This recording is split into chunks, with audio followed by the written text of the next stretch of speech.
Hello everyone and welcome to another video.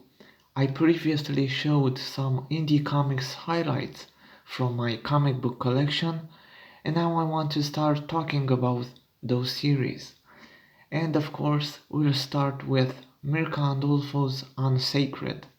Here I have both volumes 1 and 2 in single issues format, and I thought we'd start by taking a look at all the covers. For volume 1, I only have the standard covers, cover A for every issue, and every cover A was done by Mirka Andolfo. Mirka Andolfo, of course, doing both the art for the series and writing it. But of course, she had a lot of guest artists and guest writers, each issue almost featuring some stories by them. And right off the bat, just looking at the covers, we can totally get an idea of what the series is about. But of course, it's all in good fun.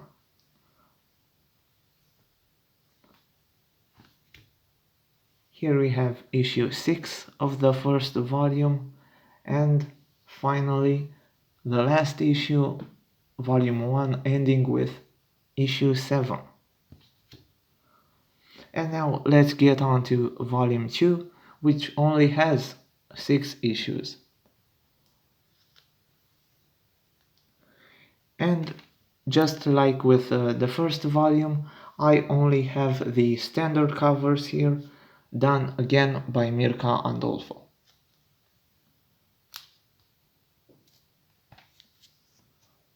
And again we can see the same, done in good fun style, continuing with the second volume here.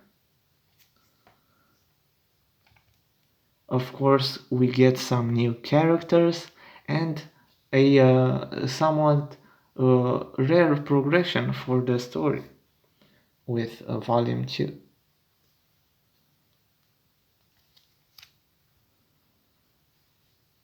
And again, a lot of fun doing these covers. I think Mirka Andolfo really enjoyed it. And here we have issue 6. Norm Macdonald was the funniest comedian to have ever lived. That is my strong belief, but it's also a fact. And one time, Norm went on Conan's show. I don't even remember which one, but he was a guest there. He was on for around 10 minutes or so, and during those 10 minutes, all he did was tell old knock-knock jokes.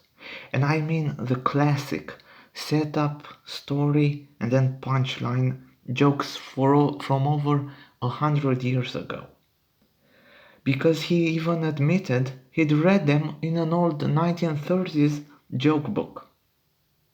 But his enormous talent there was actually taking those 100-year-old jokes and making them work, because he absolutely killed.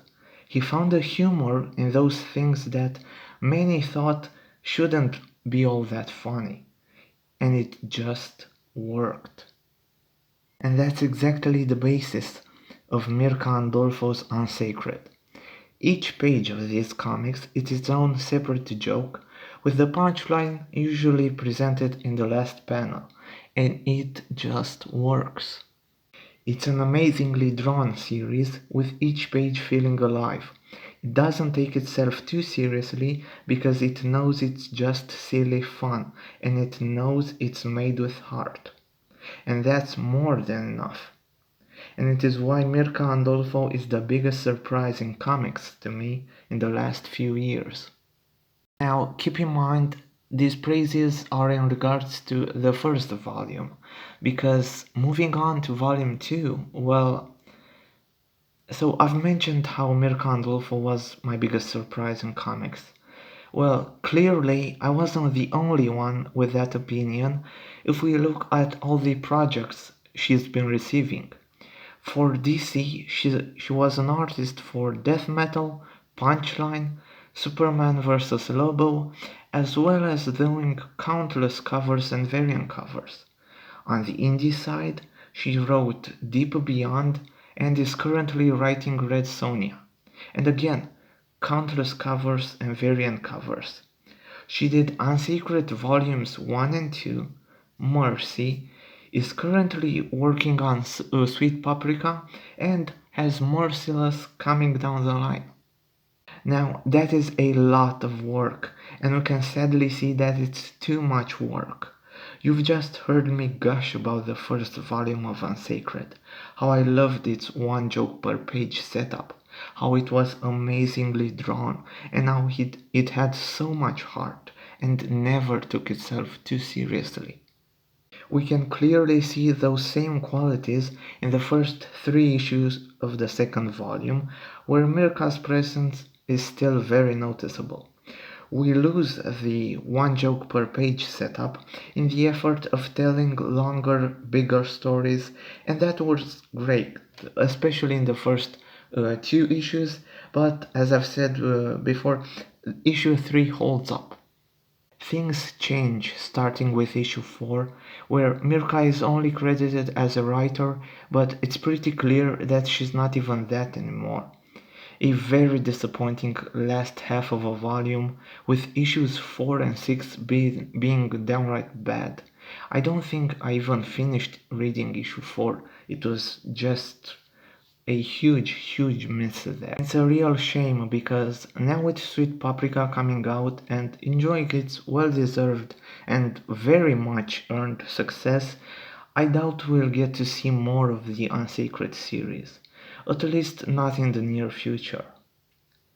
We will get to see, however, in said near future, my review of Sweet Paprika, so please look forward to that. Of course, that is a video for another time. Right now, I think I should end this one with a very strong recommendation for the first volume of UnSacred. Angelina and Damiano's story should be read and should be enjoyed by as many people as possible. In regards to the second volume, it's hard to recommend it, but I would suggest reading the first half of it. Get it digitally or however you want it, but read those first 3 issues, because the same quality that issue 1 enjoyed is also present in that first half of the second volume. And also, you should read the actual ending to Angelina and Damiano's story, because it is somewhere amongst all the bad that is in issues 4, 5, and 6. So again, strong recommendation for the first volume, and still a recommend for a strong part of volume 2. Not all of it, there are a lot of misses there, but still, at least that first half, the same style and humor and everything you could love in the first volume, it's still there. Okay, and that was it for the video. I did mention doing a review of Sweet Paprika, but I think I'll change styles a little bit, still sticking with Mirka Andolfo, but my next video will be a review of her Mercy series. I hope you'll check that out. I hope you enjoyed this video, and I'll see you all next time. Bye.